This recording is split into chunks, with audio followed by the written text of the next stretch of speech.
فجعلهم كعصف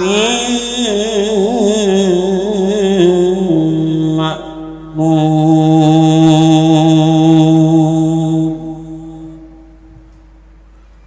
إن الله وملائكته يصلون على النبي يا أيها الذين آمنوا صلوا عليه وسلموا تسليما بلغ العلا بكماله كشف الدجى بجماله حسنت جميع خصاله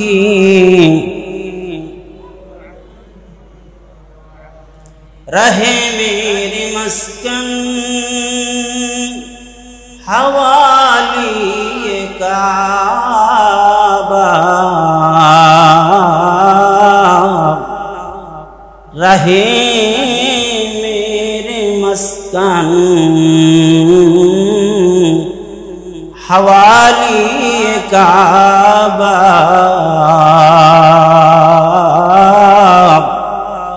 बने मेरे मदफन दियार मदीना बलगल उला बिकमालिही कशफद दुजा बिजमालिही हसनत जमीआ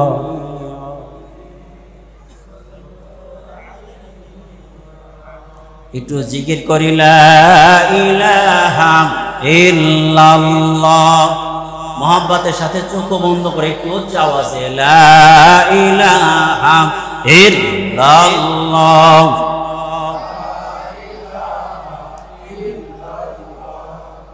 লা ইলাহা ইল্লাল্লাহ লা ইলাহা ইল্লাল্লাহ لا إله لا إله إلا الله لا إله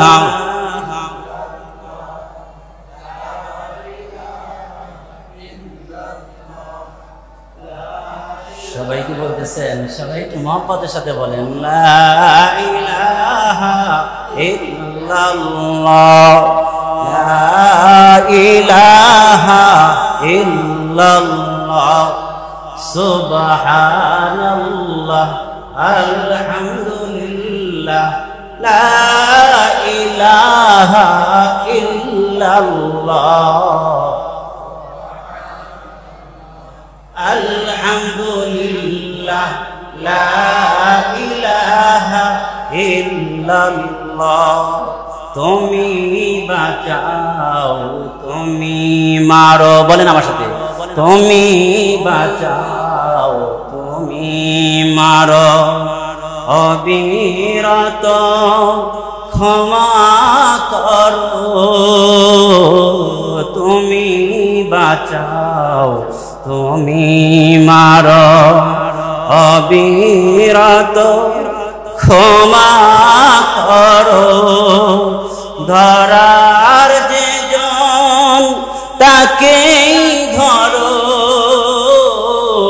ধরার যে জন তাকেই ধরো তোমার মুঠোয় সবই আল্লাহ সুবহানাল্লাহ আলহামদুলিল্লাহ লা ইলাহা ইল্লাল্লাহ সুবহানাল্লাহ আলহামদুলিল্লাহ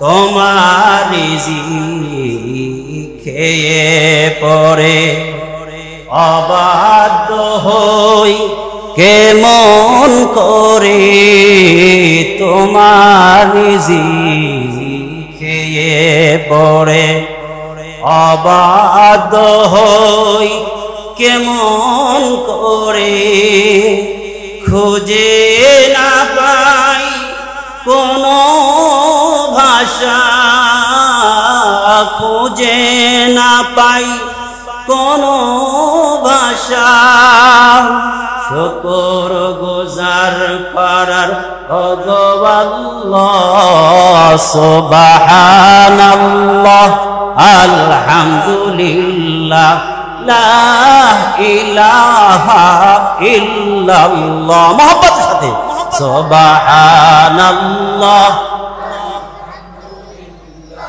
লা ইলাহা ইল্লাল্লাহ সুবহান আলহামদুলিল্লাহ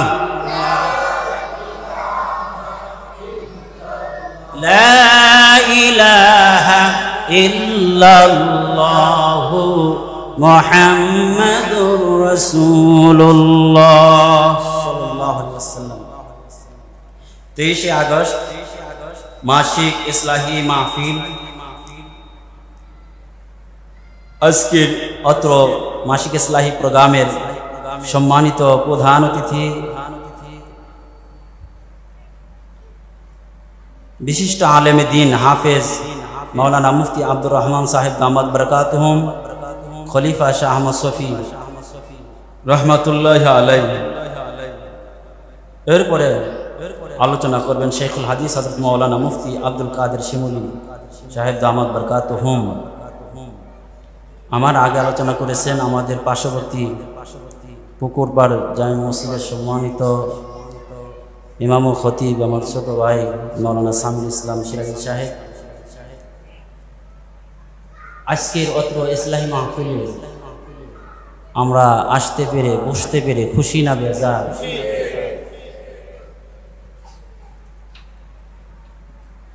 আল্লাহ পাক যাদেরকে দ্বীনের জন্য পছন্দ করেন তাদেরকে দ্বীনি ইহাতার মধ্যে দ্বীনি সামেরার মধ্যে আল্লাহ পাক আসার এবং বসার সুযোগ আল্লাহ পাক করে দেন। কারণ একটি হাদিসের মধ্যে আসছে মাইয়ুরিদিল্লাহু খায়রান ইউফাক্কিহু ফিদ্দীন, যাকে আল্লাহ পাক পছন্দ করেন তাকে আল্লাহ পাক দ্বীনের বুঝ দান করেন। আজকে এই মাহফিলে আসা, দ্বীনি জলসায় আসা, ইসলাহি প্রোগ্রামে আসা, নিঃসন্দেহে আল্লাহ পাক আমাদেরকে কবুল করছেন বিদায় আসতে পেরেছি। এই জন্য আবার শুকর আদায় করি আলহামদুলিল্লাহ। বাচ্চাগুলো জায়গায় বসায় দেবে, বাচ্চার সাথে কে কথা না বলে আমরা বাইরে প্রোগ্রাম করতে হয়, এগুলো কিভাবে কন্ট্রোল করতে সব জানা আছে, সব ঠিক হবে।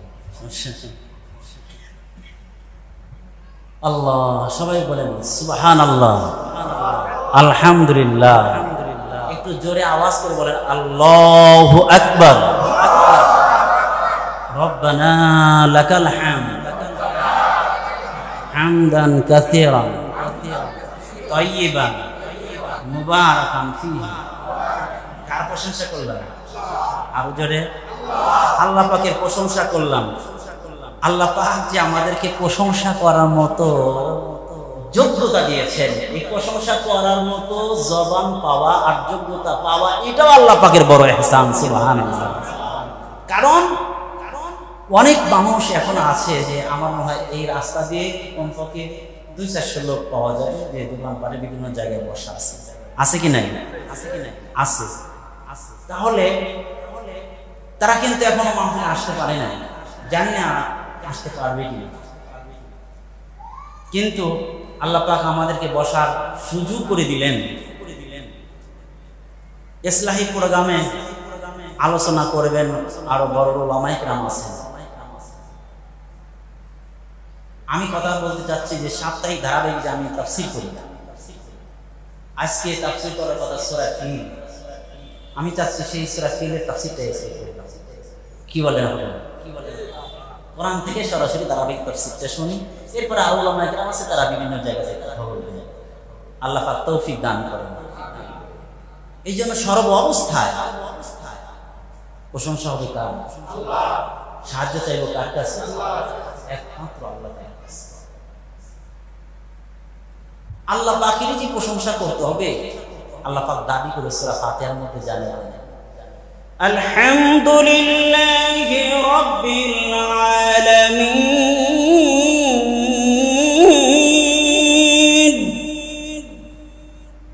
সমস্ত প্রশংসা ওই আল্লাহ, যিনি রব্বুল আলামিন।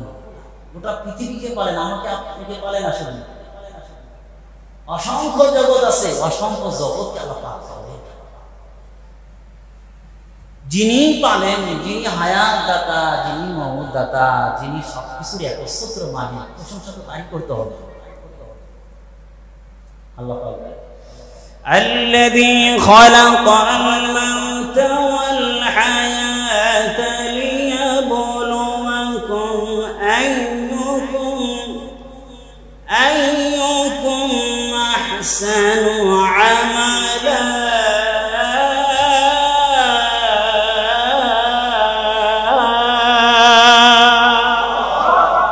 আল্লাহ পাক বলেন, যিনি কি করেছে, আল্লাযী খালাকাল মাউত ওয়াল হায়াত, যিনি মওত তৈরি করেছেন, হায়াত তৈরি করেছেন। কেন? আল্লাহ পাক বলেন, লিয়াবলুয়াকুম আইয়ুকুম আহসানু আমালা। আল্লাহ পাক দেখতে চান তোমরা কম্পিটিশন করবে, এই কত নেক কাজে আগে বাড়াইতে। কিন্তু কম্পিটিশন চলছে কিসে? দুনিয়ার কিছু নোংরা জিনিস জমা করা কিছু। আল্লাহ পাক মওতের কথা আগে বললেন কেন? হায়াতের কথা আগে না বলে মওতের কথা আগে বললেন কেন? আগে মওত না হায়াত? বলেন ধরে, হায়াত তো আগে, মওত তো পরে। কিন্তু আল্লাহ পাক বলেন, আল্লাযী খালাকাল মাউত ওয়াল হায়াত, আগে মওতের কথা জানা দিলেন। আল্লাহ তাআলা বলেন, ও বান্দা, তোমাদের ব্যাপারে মওতের কথা আগে জানান দেওয়া হয়েছে। কারণ হইল তোমরা জন্মের আগে মরাইছিলা। জোরে বলেন, আমরা জন্মের আগে কি ছিলাম? আল্লাহ তাআলা বুঝাইতে চান, ও বান্দা, তোমরা মরার জাত, তোমরা আমি তৈরি করার আগে তোমরা ছিলা সবাই মরা। তোমরা কেউ জীবিত ছিলে না। আমি আল্লাহ তাআলা তোমাদেরকে মুর্দা থেকে আমি জীবিত করেছি। তোমরা ছিলা মরার জাত, সেখান থেকে আমি হায়াত দিলাম রে বান্দা। আর আমি মেসেজটা দিয়ে দিলাম, ও বান্দা, হায়াত পাইছো, খুশি হইও না।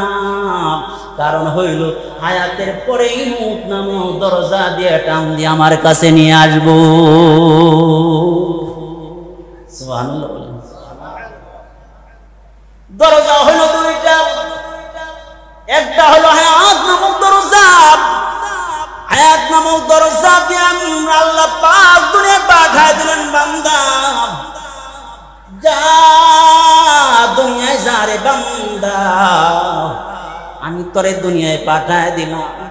আমরা সবাই দুনিয়া আসলাম বান্দা যাতে করে দুনিয়াকে রব না মনে করে। আল্লাহ তাআলা বুঝায় দেন, ও বান্দা, আমি আল্লাহ তাআলা তোরে মওতের কথা স্মরণ করায় দিলাম। কারণ হইল বান্দা, হায়াতের পরে তোদের কিন্তু মওত আছে রে বান্দা। এই দুনিয়ারে তুমি খোদা মনে করে বসে থাইকো না, চিরস্থায়ী থাকতে পারবে না রে বান্দা। আমি মেসেজ দিয়া দিলাম, তোরা মরার জাত মরবি, কিন্তু টাইম বেশি তোরা পাবি না।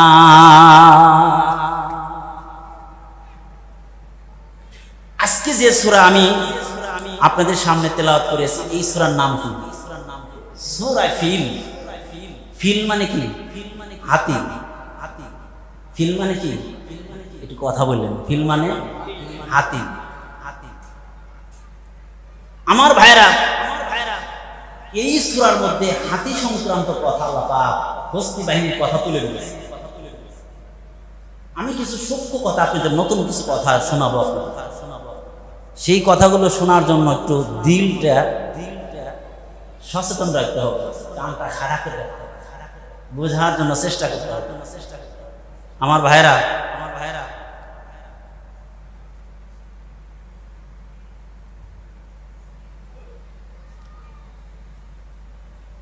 এই সূরার নাম হলো সূরাতুল ফিল। আগে আমরা সরল অনুবাদ জানি না, এরপর একটু ব্যাখ্যা জানি। আউযু বিল্লাহি মিনাশ শাইতানির রাজীম। বিসমিল্লাহির বিসমিল্লাহির রাহমানির রহিম আলাম তারা কাইফা ফাআলা রাব্বুকা বিআসহাবিল ফিল। আল্লাহ তাআলা বলেন, হে নবী, হে মুহাম্মদ, আলাম তারা, আপনি কি দেখেন নাই, কাইফা ফাআলা, কেমন করেছেন, রব্বুকা, আপনার রব, বিআসহাবিল ফিল, হস্তি বাহিনীদের সাথে, অর্থাৎ আপনার রব, আপনার পালনকর্তা হস্তি বাহিনীর সাথে কেমন ব্যবহারটা করেছে আপনি কি দেখেন নাই? দেখেন নাই? আল্লাহ প্রশ্ন, আপনি কি দেখেন নাই? দেখেন নাই? আপনি ভয় পান কি? এর যে কি গতিটা করছে আপনি দেখেন নাই? দেখেন আলাম ইয়াজাল কাইদাহুম ফি তাদলিল। আল্লাহু আকবার।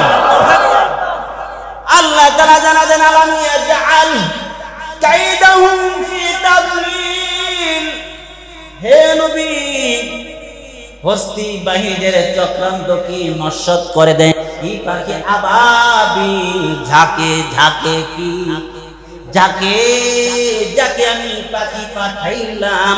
আবাবিল আমরা পাখি বলি না, পাখির নাম না। আবাবিল মানে ঝাঁকে ঝাঁকে, তৈরানের সিফাত গুণ হইল আবাবিল। অর্থাৎ আমি আল্লাহ তাআলা কি করলাম, ঝাঁকে ঝাঁকে পাখি আমি পাঠাইলাম। কি করলাম বলেন না? ঝাঁকে ঝাঁকে কি করলো তারা? তারমিহিম বিহিজারাতিন মিন সিজ্জিল।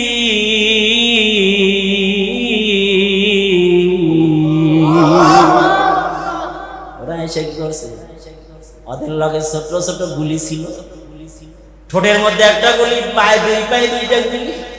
তারমিহিম, ওই যে রমি জামার করে না, বাজে গেলে পাথর নিক্ষেপ করে, তারমিহিম পাথর নিক্ষেপ করে, বিহিজারাতিন পাথর নিক্ষেপ করে, করতে কি? মিন সিজ্জিল, মাটির পুরানো ছোট ছোট গুলি, পাথর। এগুলো প্রত্যেকটা পাখির কাছে তিনটা করে, কয়টা করে? তিনটা করে ফেলছে। বলেন দেখি, উপর থেকে ফেললে ছোট্ট একটা, তাফসীর কিতাবের মধ্যে আছে সোনা ফুটের সে ছোট, গমের সে একটু বড়। বলেন এতটুকু একটা পাথর যদি উপর থেকে ফেলে তাহলে কি মানুষটা একবার ভেদ কইরা, হাতিটা ভেদ কইরা নিচে চলে যাব? আল্লাহ পাক বলেন, ওয়ামা রামাইতা ইয রামাইতা ওয়ালাকিন্নাল্লাহা রামা।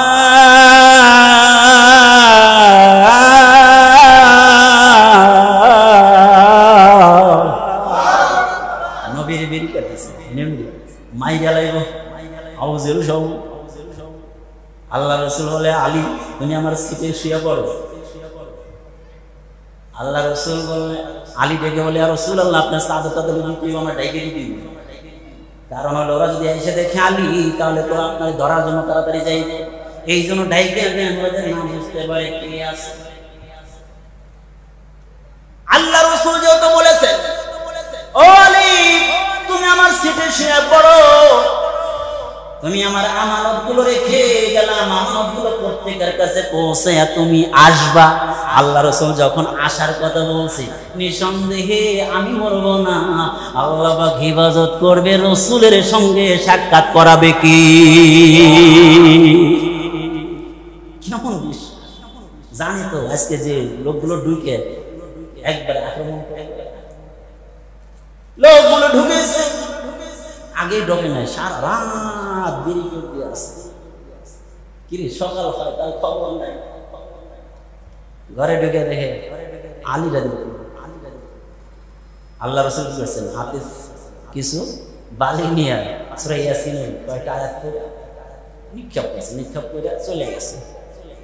আল্লাহ পাক বলেন, ও নবী, ওই আয়াত করলাম, ওমা রামাইতা ইয রামাইতা ওয়ালাকিন্নাল্লাহা রামা। হে নবী, আপনি যখন বালিগুলো ফু দিয়া আপনি নিক্ষেপ করেছিলেন, আপনি মনে করেছেন আপনি নিক্ষেপ করেছেন, না না, আপনি নিক্ষেপ করলে 1 থেকে 2 হাত অথবা 4 হাত 5 হাত যাবে বালি, এর বেশি যাবে না। কিন্তু আপনি যখন বালিগুলো নিক্ষেপ করেছেন, আমি আল্লাহ তাআলা কুদরত দিয়ে হাতে দইরা দইরা বালিগুলো কাফেরদের চোখের মধ্যে পৌঁছায় দিয়েছেন কি? আল্লাহ বলেন বালিগুলো আমি যখন কাফের বেঈমানদের চোখের মধ্যে ধইরা ধইরা পৌঁছায় দিলাম, মুহূর্তের মধ্যে লোকগুলো যেন কানা হয়ে গেছে, এখন চোখ ডলে। আল্লাহ রাসূল ওদের কাজ দিয়ে হেঁটে হেঁটে যায়, কেউ ধরতে পারে না এই কাজ করেছেন কে?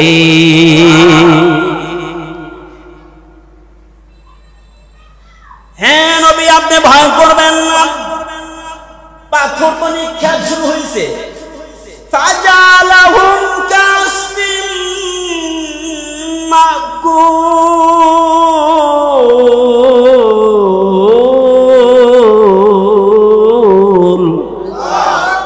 আল্লাহ তাআলা জানেন যখন পাথরগুলো পাখিতে নিক্ষেপ করেছে, পায়ের থেকে নিক্ষেপ করেছি, মুখের থেকে নিক্ষেপ করেছি, এমন পাওয়ার দিয়ে দিয়েছি, এটা এরকম ছোট ছোট পাথর বাহ্যিক হতে পারে। আমি আল্লাহ তাআলার কুদরত যখন ফিট হয়ে গেছে রে, তখন দেখা গেছে এক একটা পাথরের কঙ্কর কণা এক একটা গুলির চেয়ে পাওয়ার শক্তিশালী হইয়া মাথা দিয়ে ঢুকছে, আর নিচ দিয়ে বের হইয়া হাতি বের করে একবারে জমিনে ঢুকে গেছি। নবী হে, আপনি দেখেন নাই ঘটনাটা?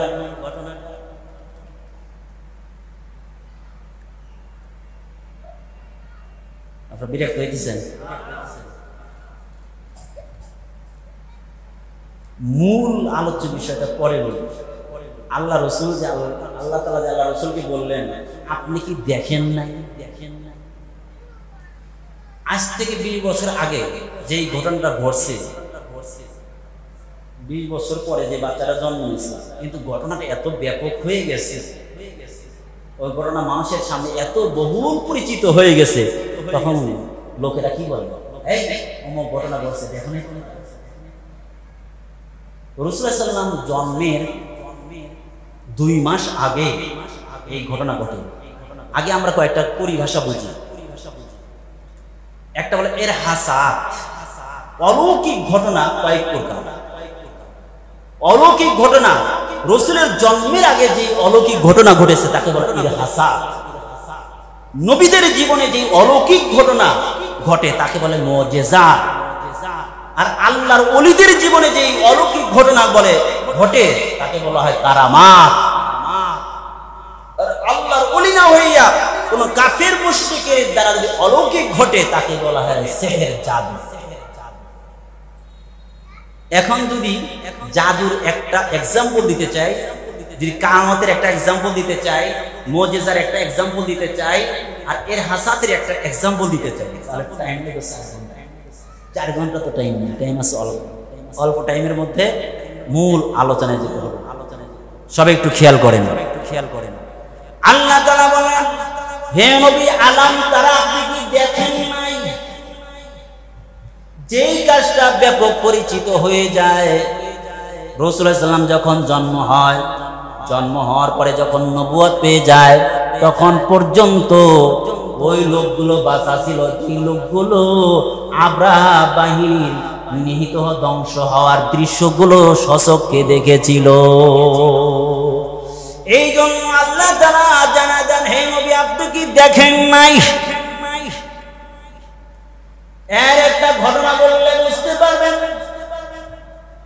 আবু বকর ঘর থেকে গিয়া মসজিদে নববীতে গিয়া, আমার ভাইরা বাইতুল্লাহ গেছেন, নামাজ পড়েছেন। হযরত আবু বকর নামাজ পড়ে এখনো ঘরে ফেরেন নাই। এই ভাই, এদিকে খেয়াল করে, ছোট বাচ্চারা যা করে করবে, এদিকে খেয়াল করে।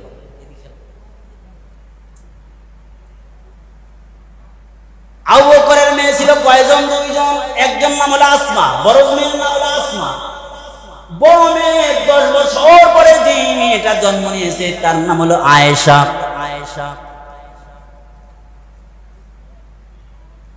আসমা প্রত্যেকদিন খেয়াল করে দেখেন, প্রত্যেকদিন প্রায় দিন একজন ফকির আসে। ফকিরটা অত্যন্ত কালো।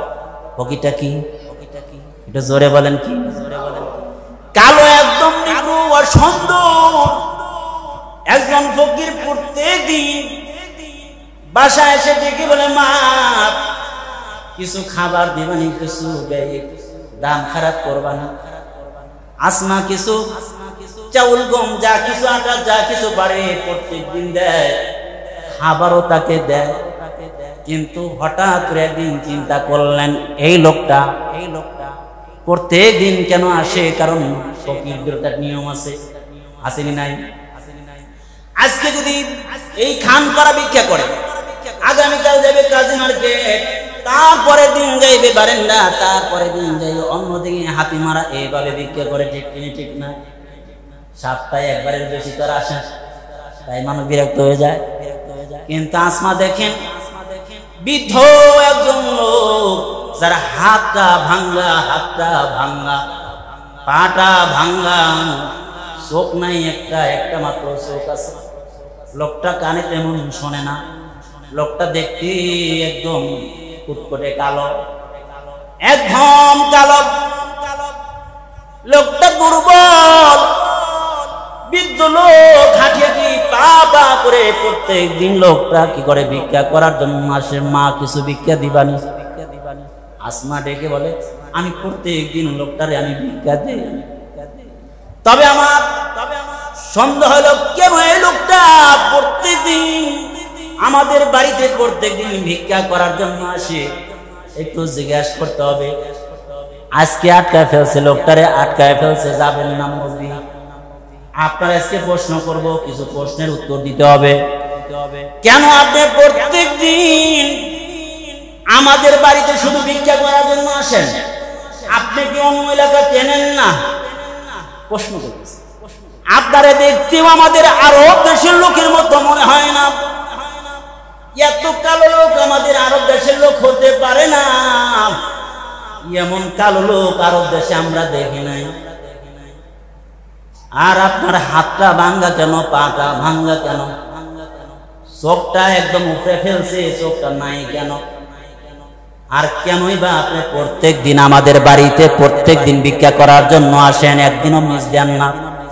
আপনি কি অন্য এলাকা চেনেন না? তখন বৃদ্ধ লোকটা ডেকে বলে, মা আমি অন্য এলাকা চিনি না। আপনার বাড়ি কোথায়, কোত্থেকে আসছেন? বলে, আমি আফ্রিকা থেকে আসছি। তবে মা আমি তোমার কাছে বলতে পারবো না এত প্রশ্নের উত্তর। তোমার বাবা যখন ঘরে আসবে, তোমার বাবার কাছে আমি তখন আমার বিস্তারিত তোমার প্রশ্নের জবাব আমি দিতে পারবো। এবার কিছুক্ষণ পরে আবু বকর আসছে। আসমা বৃদ্ধ লোকে খাবার দিয়ে বসে এরকম দাঁড়ায় আছে। একটু খেয়াল করে শুনি দোস্ত, বৃদ্ধ লোকটারে খাবার দিয়ে আসমা দাঁড়ায় আছে। আবু বকর ঘরের মধ্যে এসে তাকায় দেখেন, উঠানের সাইডে একটা বৃদ্ধ লোক দেখা যায় খাবার খায়। আসমা কই রে? আসমা তো ওইখানে দাঁড়ানো। আগায় গিয়া ডেকে বলে, আসমা রে তুমি এভাবে লোকটা বৃদ্ধ লোকের কাছে দাঁড়ায় আছো কেন? বাবা এক নাম্বার কারণ হইল লোকটা অন্য কোথাও যায় না, প্রত্যেক দিন আমাদের বাসায় ভিক্ষা করার জন্য আসে। অন্য লোক এলাকা নাকি চেনে না। আমি প্রশ্ন করেছি, আপনি কোথা থেকে আসছেন? বলে, আফ্রিকা থেকে আসছি। আমি বললাম, আপনার হাত ভাঙ্গা কেন, পা ভাঙ্গা কেন, আপনার চক্ষু নষ্ট কেন, আপনি কানে শোনেন না, দুর্বল, আপনি এত কালো, আপনি এত দুর্বল, আপনি এত, এগুলো কারণ কি? এই কারণগুলো বলবেন। তখন ডেকে বলে, মা তোমার কাছে বলবো না, তোমার বাবা যখন আসবে তোমার বাবার কাছে বলবো। ও বাবা, তাহলে তাকে প্রশ্ন করে তার হাতটা ভাঙ্গা কেন, তার পাটা ভাঙ্গা কেন, চোখটা উপড়ানো কেন, কানে কম শোনে, লোকটা অত্যন্ত দুর্বল। এত দুর্বল লোকটা অন্য জায়গা ভিক্ষা করার জন্য যায় না, শুধুমাত্র কেবলমাত্র আমাদের মহল্লায় ভিক্ষা করে এবং কি আমাদের বাড়িতে প্রত্যেক দিন আসে, প্রত্যেক দিন খাবার চায়, প্রত্যেক দিন আমি অনুদান দেই। সুবহানাল্লাহ, সুবহানাল্লাহ। আবু বকর ডেকে বলে, ও ভাই, আমার মেয়ে যা বলেছে তা সত্য? কয়, হ্যাঁ সত্য, তবে প্রশ্ন করলে উত্তর আপনারে দিতে পারবো না। ভাই, কেন আমার উত্তর দিবেন না?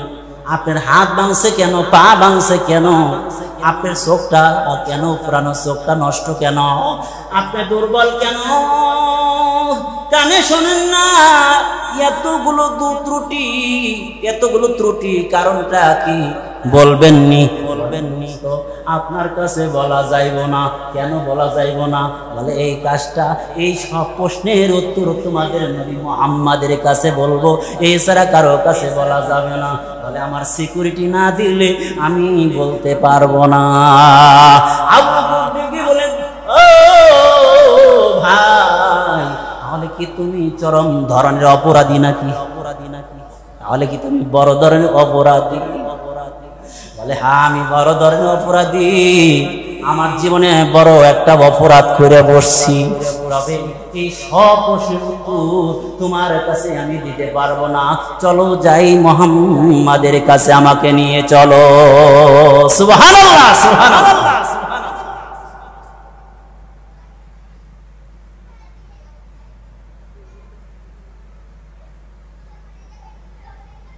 আমার ভাইয়েরা, আবু বকর লোকটারে ধরে হাঁটি হাঁটি পা পা করে সুন্দর করে সহজে করে গ্রাম করে নবীজির দরবারে নিয়ে গেল। আল্লাহর নবীর দরবারে যখন নিয়ে গেলেন, আবু বকর এই প্রশ্নগুলো তার সামনে আবার উত্থাপন করলেন। লোকটা ডেকে বলে, ও মুহাম্মদ, আমি তোমার সামনে ঘটনাগুলো বলতে পারি, এই প্রশ্নের সব উত্তর আমি দিতে পারি, তবে আমার সিকিউরিটি দিতে হবে, নিরাপত্তার ব্যবস্থা করতে হবে। আমার ভাইরা, আল্লাহ রাসূল মুহাম্মদ আরবি, জিনার দিলটা তো দয়া, এত মায়া, নবী দিলটা শুধু মায়া আর মায়া। কারণ কি আল্লাহ তাআলা জানা দেন, ওয়ামা আরসালনাকা ইল্লা রাহমাতাল লিল আলামিন। আল্লাহ তাআলা জানা দেন, আমার নবীরে দয়ার নবী বানায়া পাঠাইছি। আমার খোদাইত্ব যত দূর, আমার নবীর দয়া আর রহমতের বাড়ি দ্বারা তত দূর। সুবহানাল্লাহ। আমার ভাইরা, আল্লাহ তাআলা রব্বুল আলামিন আর আমার নবী রাহমাতাল লিল আলামিন। আল্লাহ হলো রব্বুল আলামিন, গোটা পৃথিবীর সবকিছু পালনেওয়ালা, আর আমার নবী রাহমাতাল লিল আলামিন, গোটা বিশ্বের জন্য রহমত। সুবহানাল্লাহ।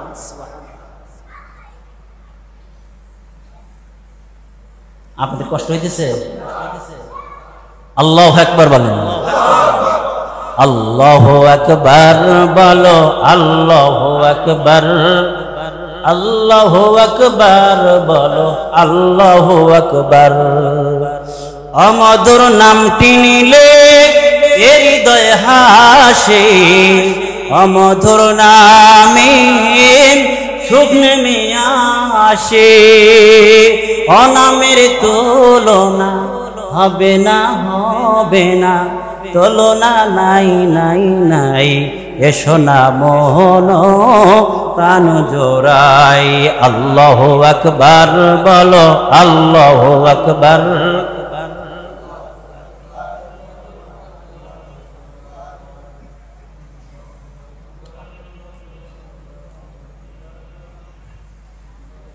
আল্লাহ আল্লাহ আল্লাহ। হযরতে আবু বকর কোথায় নিয়ে গেলেন? রাসূলুল্লাহ সাল্লাল্লাহু আলাইহি ওয়াসাল্লামের দরবারে নিয়ে গেলেন। যাওয়ার পরে এই তুমি কি হয়েছে বলো দেখি, কোথা থেকে আসছো, এরকম কেন, তোমার এই অবস্থা কেন? বলে ইয়া রাসূলুল্লাহ আমাকে নিরাপত্তা দিতে হবে, যদি নিরাপত্তা দেন তাহলে আমি বলতে পারবো, নিরাপত্তা না দিলে তাহলে ঠিক আছে নিরাপত্তা দিলাম, বলো দেখি। লোকটা ডেকে বলে ইয়া রাসূলুল্লাহ ইয়া হাবিবাল্লাহ, আপনি কি শুনেছেন হস্তি বাহিনীর কাহিনী?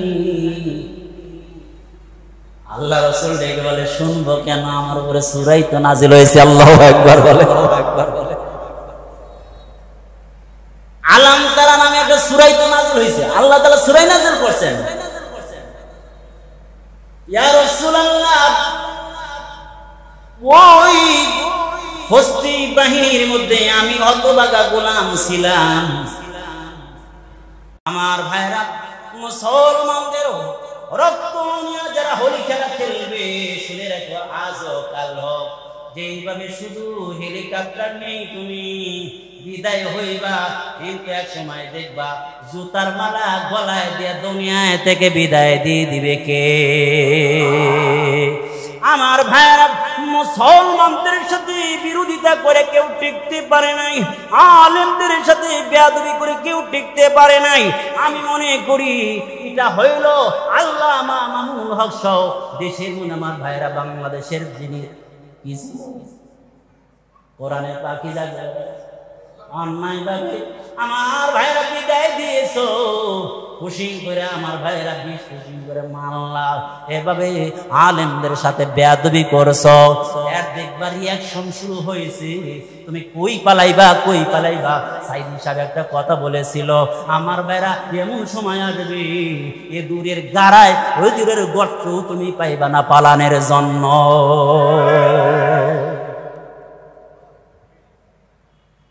আমার ভাইরা তাই তো আমরা দেখলাম, তাই দেখলাম ও দোস্ত,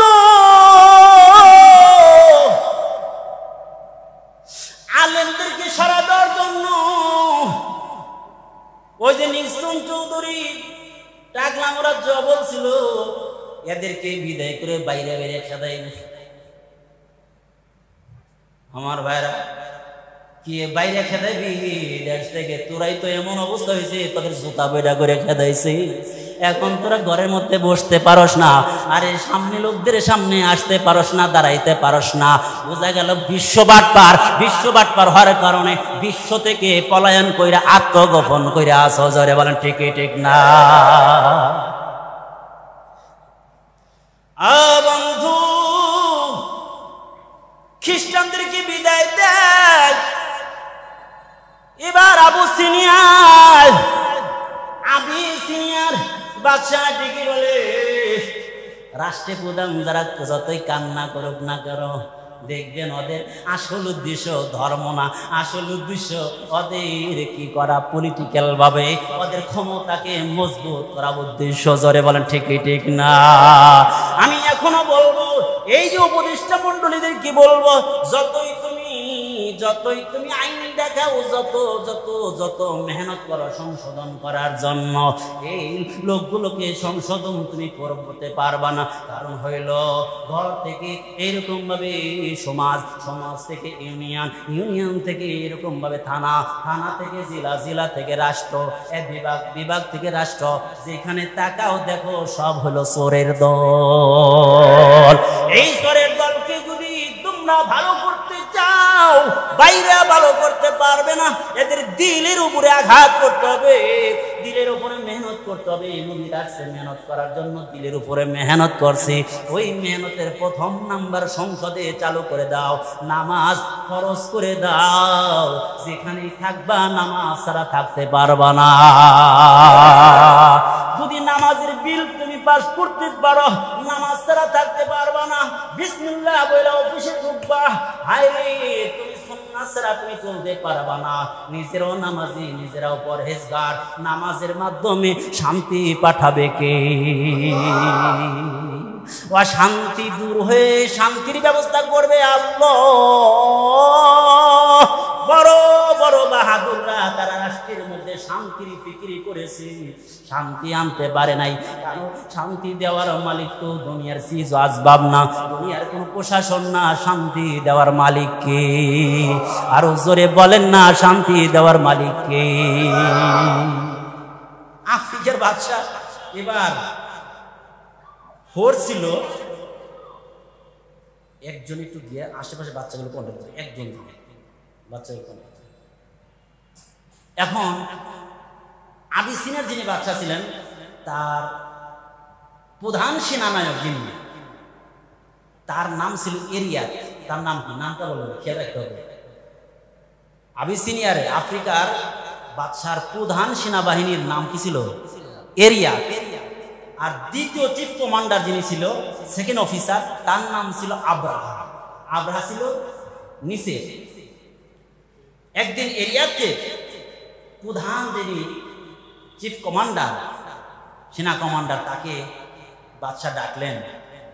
আমার তো একটা মনে চায় যে আমি এত বড় দেশের ক্ষমতাধর রাষ্ট্রের মালিক, দেখেন না এমদিকে খালি এদিকে তাকায় ওদিকে তাকায়, কেমনে কারে নিজের দিকে নিয়ে আসবে। উদ্দেশ্য কি? নিজের প্রভাব বিস্তার করবে।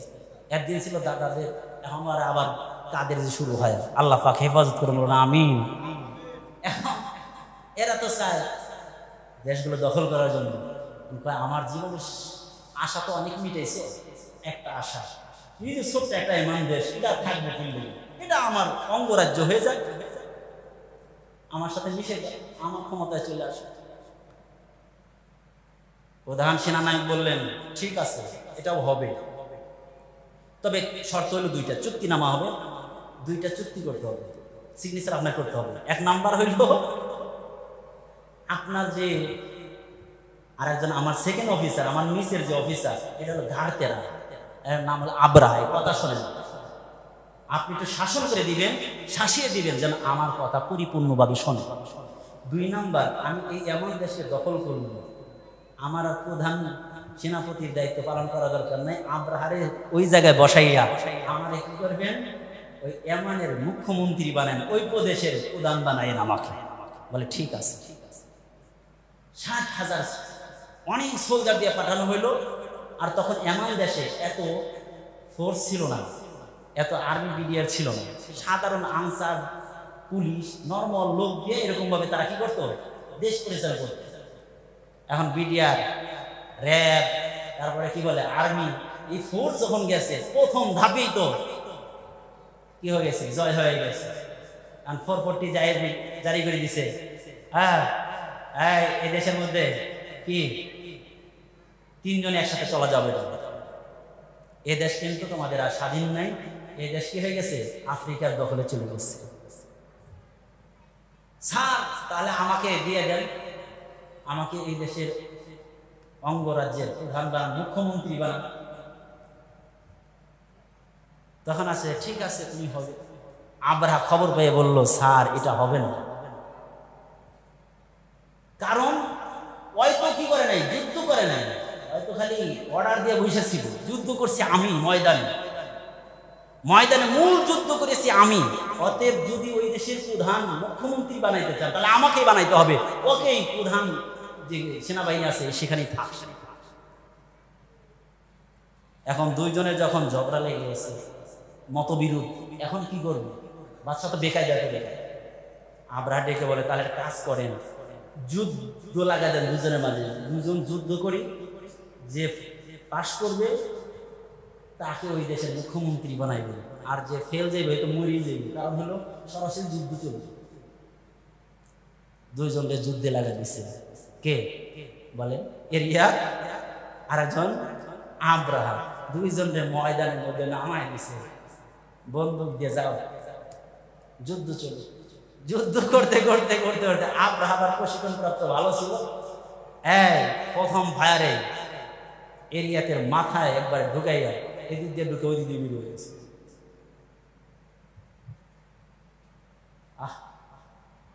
কত যে মানুষ মারছে, এদিক দিয়ে ঢুকে ওই দিকে বের করছে, সব বাড়াইব বেরিয়ে বলে।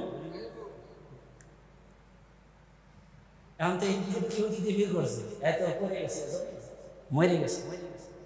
স্যার দেখছেন আমি কত পারদর্শী, আমি তো যুদ্ধ করে এই এমন দেশকে দখলে নিয়ে আসছি, তাহলে আমাকে বসায় দেয়। কারণ হলো এখন তো এরিয়া শেষ, তাহলে আমার নিচে আমার পরবর্তী যে অফিসার আছে তাকে কি বানান, সেনাপ্রধান বানায়, আমার মানে রাষ্ট্রপ্রধান বানায় দেয়। ঠিক আছে, হয়ে গেছে। 13টা কি হাতি তাকে হারিয়ে দিল। এখন দেশের তো কি করতে হবে, যুদ্ধ বিধ্বস্ত দেশ, এখন কেন্দ্রীয় সরকারের কাছ থেকে অনুমোদন আইনা, বরাদ্দ আইনা দেশকে সমস্যা করতে হইব। এখন বরাদ্দ আইনা দেশ একবারে সুন্দর করতে আছে, এখন কি করতে হইব, যা জমক ভাবে চিন্তা করছে আসলে ভিতরে লুকায়িত আছে। এই জন্য আল্লাহ তাআলা বলছে, আল্লাহ তাআলা এই জন্য বলছেন আলাম ইয়াজাল কাইদাহুম ফি তাদলিল, তাদের চক্রান্ত কি আল্লাহ তাআলা নস্যাৎ করেন নাই? কৌশল চক্রান্ত কাকে বলে ভাই? যেটা অন্তরের মধ্যে লুকায়িত থাকে, কেউ জানে না, এটা তো চক্রান্ত বলে। এটা তো ওরা আল্লাহর ঘরকে ধ্বংস করবে, এটা তো ঘোষণাই দিছে, তাহলে চক্রান্ত হইল কই? বলে চক্রান্ত শুধু আল্লাহর ঘরকে ধ্বংস করবে, এইটা মূল উদ্দেশ্য ছিল না। মূল উদ্দেশ্য ছিল তাদের এই আরব দেশের, মিশর, বিভিন্ন দেশে স্থলভাগ দখল করা, ব্যবসায়ী রাস্তা তাদের উন্মুক্ত করা, এইটা ছিল মূল টার্গেট। আমার ভাইরা,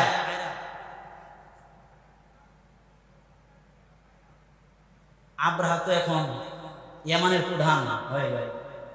এখন আব্রাহা এদিকে আব্রাহা এখন চিন্তা করলো কি হজের মৌসুম আসছে, জিল হজের মাসে, কিন্তু লোকরা যায় তো, এই তোমরা কই যাও? খ্রিস্টান নাসারাদের ধর্ম সচল, তখন ওইটা ইসলাম। এই তোমরা কই যাও? বলে আল্লাহর ঘর জিয়ারত করার জন্য যাইতেছে। কি রে, সারা পৃথিবীর থেকে লক্ষ লক্ষ মানুষ বাইতুল্লাহ যাইতেছে। দেখেন না, কিছু লোকের মাথা খারাপ, এই দেশের টাকা ওই দেশে যাইব কি লেগে, হজ আবার কি, এটা আবার না করলে কি হয়? করছেন না একবার দেখাই দেয়, খেয়াল আছে? লতিফ সিদ্দিকী দেখা দেখেন কি লেগে বলবো, আল্লাহর ঘরের সাথে কি যখন শত্রুতা করছে, আল্লাহ কি তারা ছাড়বো? যাই না, রেখেন আল্লাহর ঘরের সাথে যারা শত্রুতা করবে, আল্লাহর ঘরের ইমামদের সাথে যারা শত্রুতা করবে, তারা লাঞ্ছিত অপমানিত হবে। আপনার কষ্ট হয়েছে? আব্রাহা এবার ঠিক আছে, তাহলে আন্তর্জাতিক একটা গির্জা বানাইছে। কি বানাইছে? আন্তর্জাতিক গির্জা বানাইছে। কি করার জন্য? ওখানে তওয়াফ করবে, ওখানে সবাই আসবে। পরবর্তী বছরে আন্তর্জাতিক গির্জায় এখন কেউ আসে না। আন্তর্জাতিক গির্জায় কি, এই কই যাও, বাকি মুস্তা নিয়ে কই যাইতেছ? এখানে তওয়াফ করতে হবে। এখন যারা এলাকার কয়েকজনে জোর করে দইরা রাখছে, এরা আছে, আর বাকিরা সব চলে গেছে পালায়। এদিক দিয়ে মক্কা থেকে কিছু লোক ব্যবসার উদ্দেশ্যে যখন গেছে, কয় গির্জাটা তো দেখেই যায়, বাইতুল্লাহ বিপরীতে আবার বাইতুল্লাহ বানায়, দেখে যায়, যা দেখি খুব সুন্দর মাশাআল্লাহ চাকচিক করে বানাইছে, তাহলে তো পায়খানাই করে যায়। এটার বুঝতে পিসাব পায়খানা কইরা উদ্বোধন এখনো করে নাই, পিসাব পায়খানার মাধ্যমে উদ্বোধন কইরা চলে গেছে। আব্রাহার তো রাগ হয়ে গেছে, হাই এত সুন্দর একটা ঘর বানাইলাম, পরবর্তীতে বাইতুল্লাহর বিপরীতে এখানে তওয়াফ করবে, লোকজন আসবে, লোকজন তো আসলোই না, বরং আরো পিসাব পায়খানা কইরা একবার নাপাক করে অপমান করে চলে গেল। তাহলে এর মূল কারণ কি? মূল কারণ স্যার, ওই যে আল্লাহর ঘর আছে একটা বাইতুল্লাহ, ওইটা ধ্বংস করতে হবে। ওইটা ধ্বংস যদি করা যায় তাহলে সবাই এগিয়ে আসবে। তাহলে রেডি হও। 60,000 সোলজার নিয়ে আব্রাহা এবার রেডি হয়ে গেছে। আব্রাহা রেডি, এবার রওনা দিছে। আর প্রত্যেকটা হাতি কিন্তু কি লাগে, প্রাইভেট কারে যেরকম ভাবে কি লাগে, ড্রাইভার লাগে, হাতি চালাইতে ড্রাইভার লাগে, একজনটা ড্রাইভার। এখন এই যে অন্ধ ব্যক্তি, এই যে হাত নাই, এই যে পা নাই, এই যে কান নাই, এইটা ছিল হইল সেই আব্রাহার প্রধান ড্রাইভার। এই লোকটা ডেকে বলেন 13টা হাতি এই 13টা হাতির মধ্যে প্রধান হাতি যেটা ছিল তার নাম ছিল মাহমুদ। এই মাহমুদ নামক হাতির আমি ড্রাইভার ছিলাম। আর এই হাতির মধ্যেই বসা ছিল আবরাহা সাহেব। 60,000 সোলজার নিয়ে যখন রওনা দিয়েছি, রাস্তার মধ্যে দেখলাম বিভিন্ন দল লোকেরা বাইতুল্লাহর মহব্বতে তারা আমাদের সাথে যুদ্ধে নেমেছে, কিন্তু পরাজয় বরণ করেছে। তারা ছিল অল্প লোক। যখন আল্লাহ রসুলের নানার দেশ, মামুর দেশ তাইফে পৌঁছলাম, তাইফের কিছু লোকরা ডেকে ডেকে বলল, আমাদের লাত উজ্জার কোন আক্রমণ কইরো না, তাহলে তোমাদেরকে কিছু বলবো না। আবরাহা সাহেব ডেকে বলে, তাহলে লাত উজ্জারে কিছু বলবো না, তাহলে আমাদের লগে যুদ্ধ তো করবা না? কয় না। তাহলে ঠিক আছে। একজন নাম হলো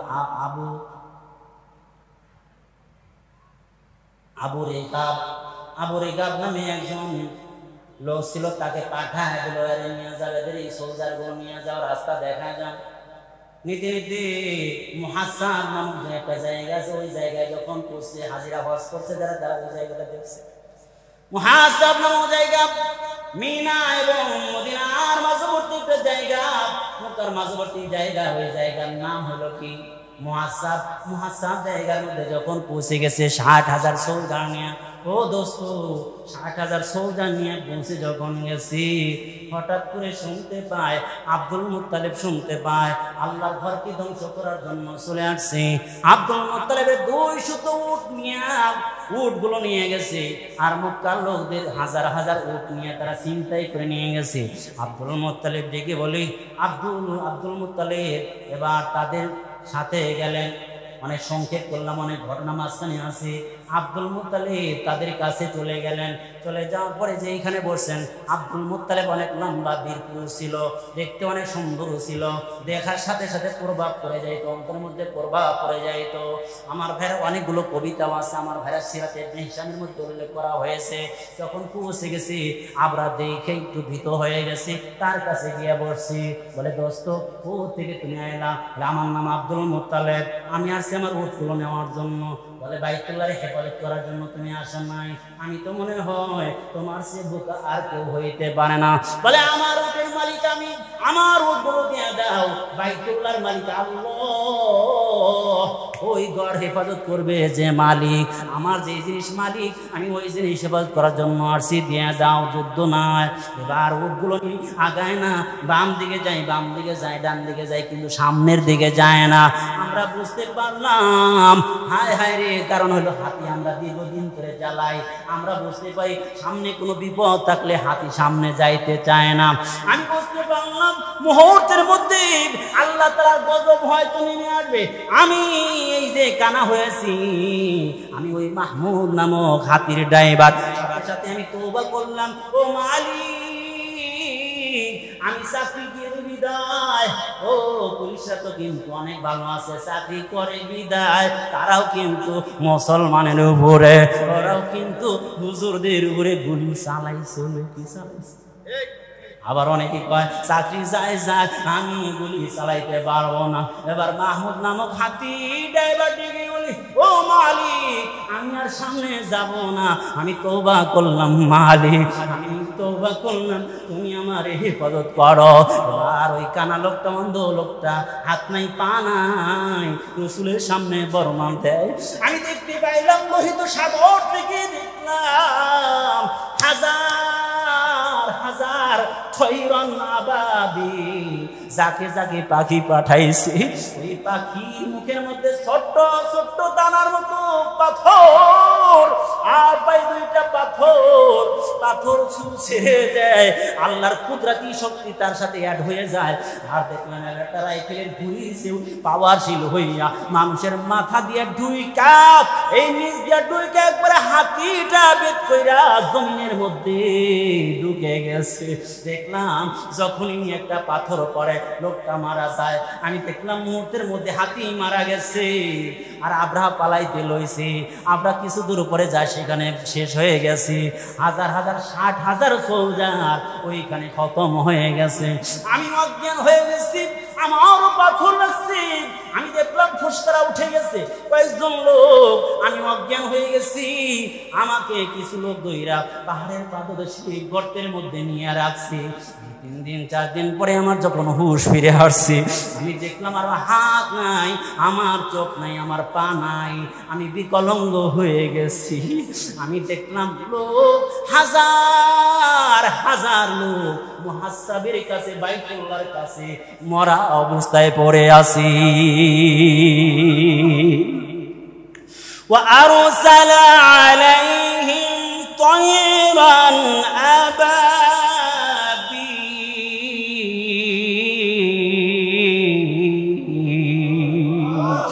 আল্লাহ তাআলা বাহিনী পাঠা দিলেন। ও দোস্ত, বাইতুল্লাহর সাথে বেয়াদবি চলবে?